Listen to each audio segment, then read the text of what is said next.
Welcome back to the channel, guys. This time it is the Fire Fiend, a level 150 NG plus 3 build guide. So let's get into it. The first two things I'd like to discuss are the items and the stats, but first let's start with the stats. As you can see, Vigor should be around 35 to 40, Mind should be at 20, Endurance same thing, so you can have enough equip load to carry all the necessary items. Strength is at 65, and Faith is at 55. You can switch them around and have more investment in Faith. Dexterity and everything else is either default or just exactly what we need to equip the gear that we're wearing. As for the talismans, you can go for some early game ones such as the Green Turtle Talisman, but if you are starting an NG Plus game, then you want to go for Godfrey's Icon, Flux Canvas Talisman, Shard of Alexander, and the Fire Scorpion Charm. You can also go for the Dragon Crest Great Shield Talisman, which I use for the final boss only, and any other defensive ones. As for the spells, we do have a lot to discuss here, so let me get into this. Those are the spells that I use mainly and primarily. Like most of the time, it is Flame of the Fell God, and Giantsflame take the Black Flame Ritual, and Unendurable Frenzy. However, any of the spells that you can see at the bottom here are all useful. Any of the fortification spells, if you need defenses against a specific element, you can use any of the fire incantations. They are all at your disposal. This is what I love about this build. You are not limited to one of the fire spells, and even when you fight enemies that are fire resistant and have really high fire resistances, I may add, you still can rely on the black flame incantations, as they will deal damage over time dependent on the target's maximum HP. The more HP they have, the more damage they'll take, and you will see that in the playthrough. Anything else you see, you can use as you see fit, but the ones up there are my main spells. Let me get back to the items real quick. Blasphemous Blade will carry you through the entire game. The seal will depend on the main incantation that you will be using. The armor, you can choose whatever you see fit. And for the Flask of Wondrous Physic, you want the Faith Knot Crystal Tier, and the Flame Shrouding Crack Tier. Or you can add ones that will enhance your melee damage if you wish to rely on that more than your spells. So now, let's move to Margit and show you how you can use all these spells to fight. Flame of the Fell God, you should always cast it when you think you have enough time to do it, and then you can just get in there and swing your sword around a few times if you don't want to waste mana. And as you can see, I'm just taking my time playing games with him, trying out different spells and stuff. He barely took any damage from that. But as you can see, all these spells in combination with each other are really powerful. And I get in there, give him some old flame, which I barely use during this playthrough. I wanted to depend on the bigger spells, the stronger spells. Old flame is nice, but it's not that useful against bosses. It depends really. I usually would rather not waste my mana on it and just go for a melee hit. But as you can see, I utilize all the spells here and finish him off with an Unendurable Frenzy before getting ready to move on to Godric next. And once we get to Godric, same thing. We start with Flame of the Fell God. Take your time. He gets lucky there. He doesn't get hit by it, but he does take massive damage from the Black Flame Ritual. By Taker's Flame, which is my Ash of War. Do it twice in a row, and as you can see, this is massive damage. I'll Flame again, just to play around with him a bit. Just wanted to try it out. And then again, I use Unendurable Frenzy to finish him off.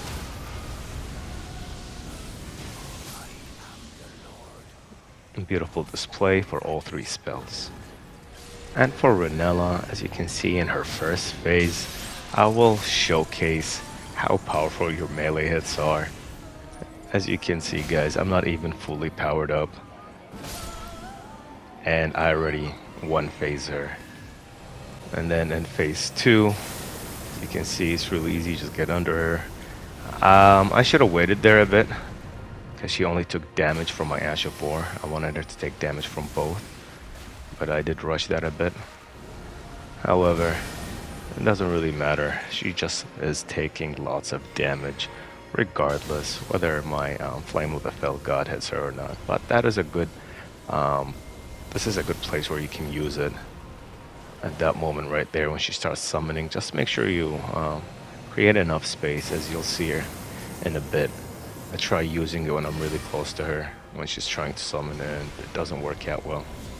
Yeah, here I did it a bit too late, and as you can see I got hit there. Barely took any damage though. And I just ignore the summons all the time. They're just gonna disappear after like a few seconds of them trying to attack you. Just focus on her. She gets me there. And this is another good time to use Flame of the Fell God. As you can see, even though she uses her Dark Moon, it does not save her from Flame of the Fell God. As her moon is supposed to be absorbing spells, incoming spells, I believe. And anyways, I get in there and I finish her with a melee attack before moving on to General Radahn. Radahn was pretty easy as well, to be honest with you guys. As you can see, I stay mounted in the beginning just to buff up and just create some distance. It is risky here, using all these buffs, because you can take like 30% more damage, and I am using what was it called? The Fire Scorpion Charm, which also increases the damage I take. So I'm taking a lot of damage because of my buffs, or one of my buffs at least, and just the Howl of Shabriri, and because of my Talisman, one of them. But as you can see, guys, it's very clear. Flame of the Fell God, create distance, and then as it gets close to your enemy, you should also get in there and try to get a few melee hits as Flame of the Fell God blows up. And here again, beautiful way to use Unendurable Frenzy. Get on your mount, make sure you don't die. I've died here a few times like this. As you can see, we're almost done, by the way. He's not gonna be able to do much. I'm gonna go back in there and use Unendurable Frenzy on his ass. He hits me, I barely take damage, and he dies. Now, with Morgott, again, I utilize almost all the spells. And as you can see, I do not always use spells if they get really close. I prefer using my melee attacks just to save mana. And here, as he transitions into another phase, he just is taking massive damage. And I could have attacked him one more time just to finish him off, but I wanted to see if he would die from the fire on the floor, which he did. Anyways, now it is time for someone who is fire resistant. And despite that, we will destroy this guy using fire spells only. And as you can see, we're dealing massive damage to him. It doesn't even matter. He's not the hardest boss that you're gonna fight during this, using this build. You'll see soon enough which one is. I think you all know which boss has the highest fire resistances out of all of them. If you don't, you'll know soon. But anyways, just keep dodging his attacks. Be patient. As you can see, he does, cast a lot of spells as well. In his second phase, I could have just spammed my Ash of War, but honestly, like, I wanted to showcase all the spells. As you can see here, I use, that was not Unendurable Frenzy. That was just Flame of Frenzy, I believe. And still, it was doing decent amount of damage. Right here, as you guys can see, is the Black Flame Ritual and my Ash of War that are carrying me. I wanted to show you this part, guys, because like I hit him, and as he rolls, he trips and he falls. He did not, his stance was not broken. He actually just like tripped and fell, which is something I've never seen before.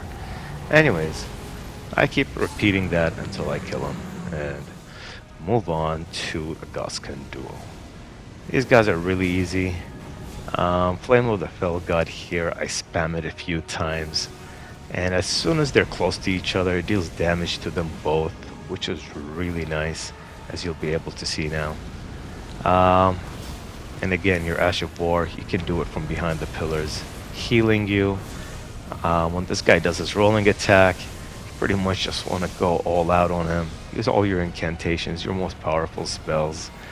Take your time, just make sure you are perfectly centered behind the pillar or on the pillar. And here, as you can see, he hits me really hard. Takes more than half my HP, but I'm still surviving. And I decide to finish them off with an Unendurable Frenzy. What a way to finish this fight. And for Dragon Lord Placidusax, for his first phase, there isn't really much that you have to worry about. As you will witness, I utilize all the spells that I have at my disposal and take full advantage of them. I stand right in front of his face to confuse him. As you can see, he starts breathing to the left side, thinking that I'm still there, but I wasn't.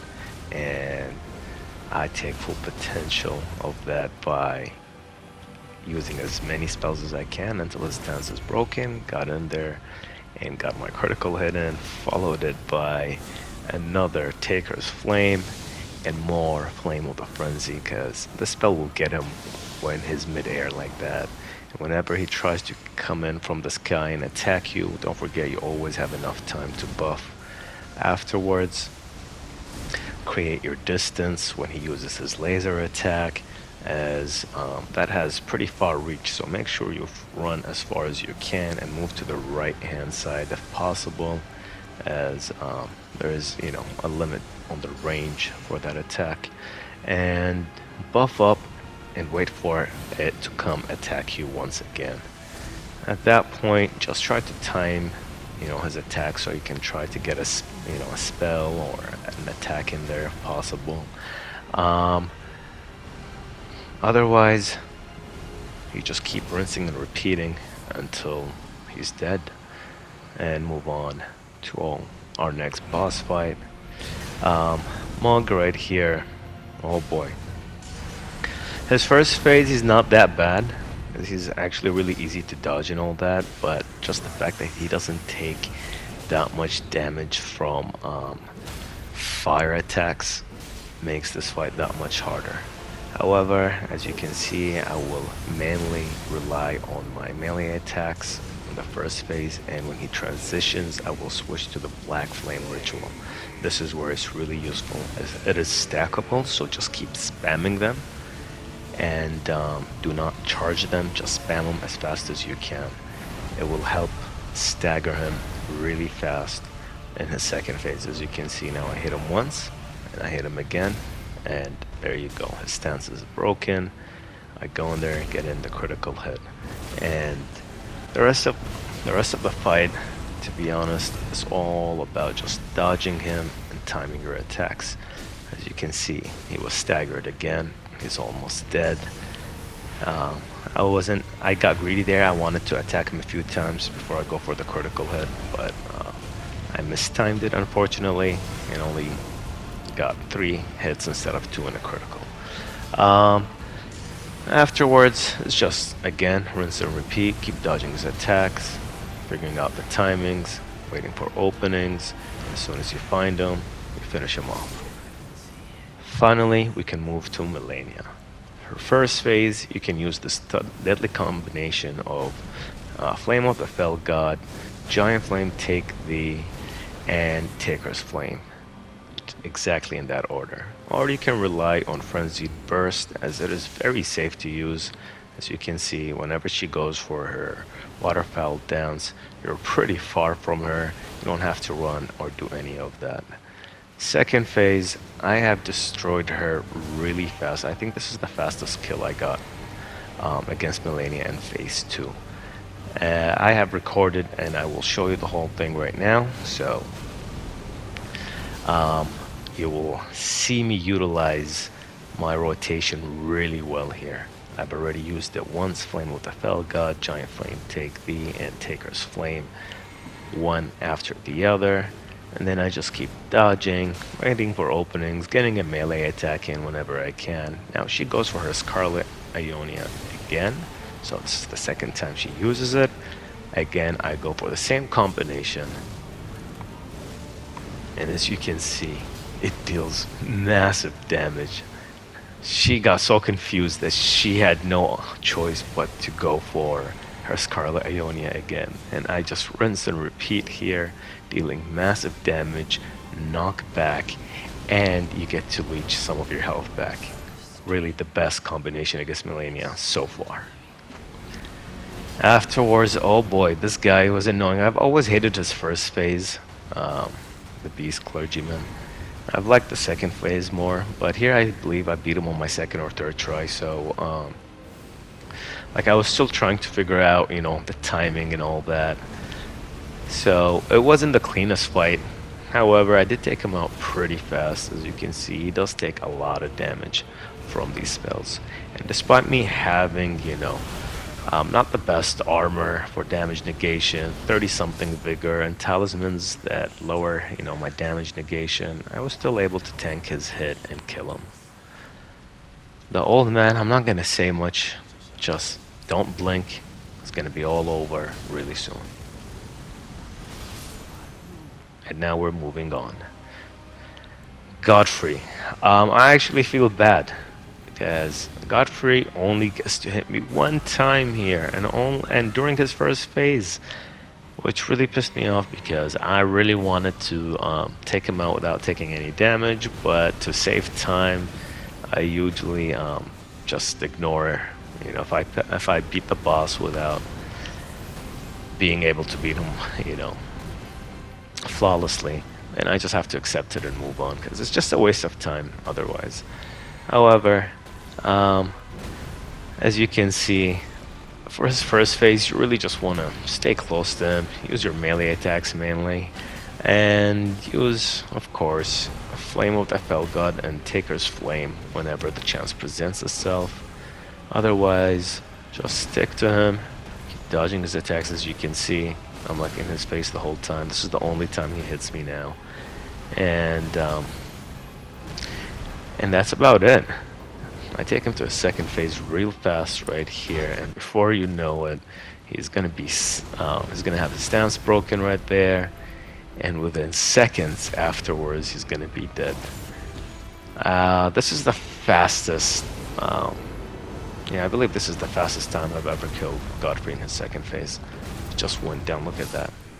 2 Ashes of War, dodge, dodge, and smack in the face, and my strength befits a crown.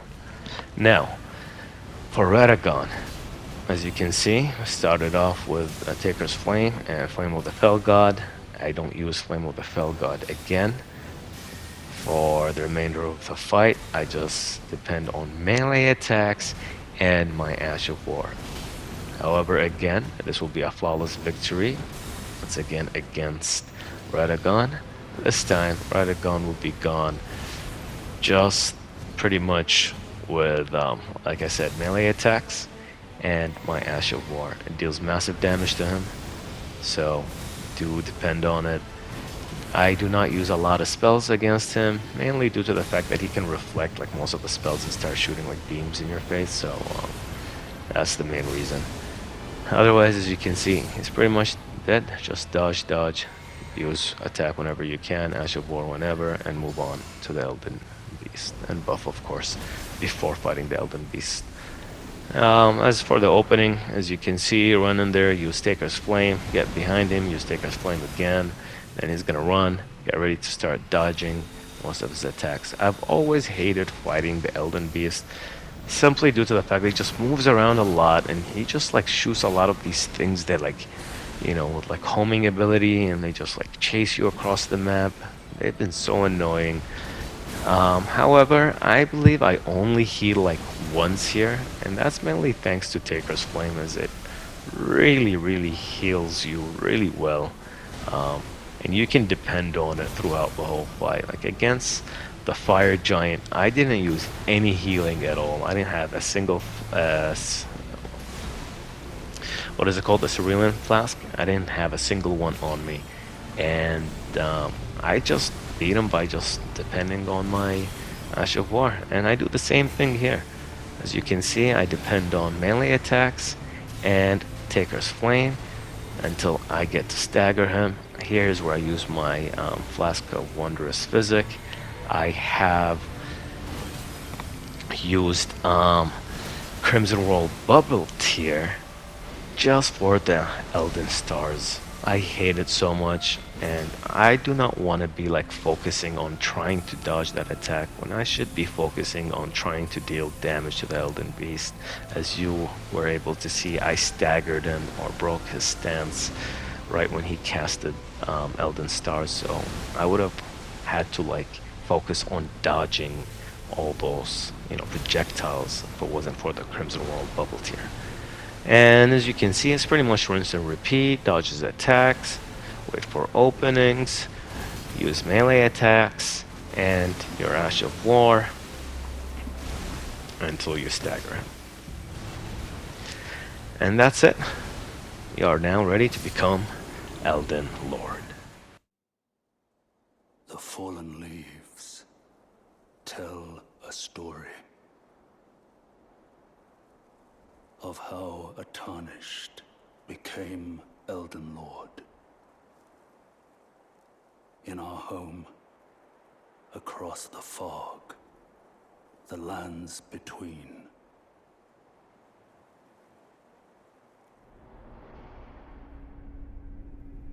Our seed will look back upon us and recall an age of fracture. Well, I hope you all enjoyed the Fire Fiend build guide. For more build guides, make sure you are subscribed, and I'll catch you all in the next one. Take care, y'all, and peace.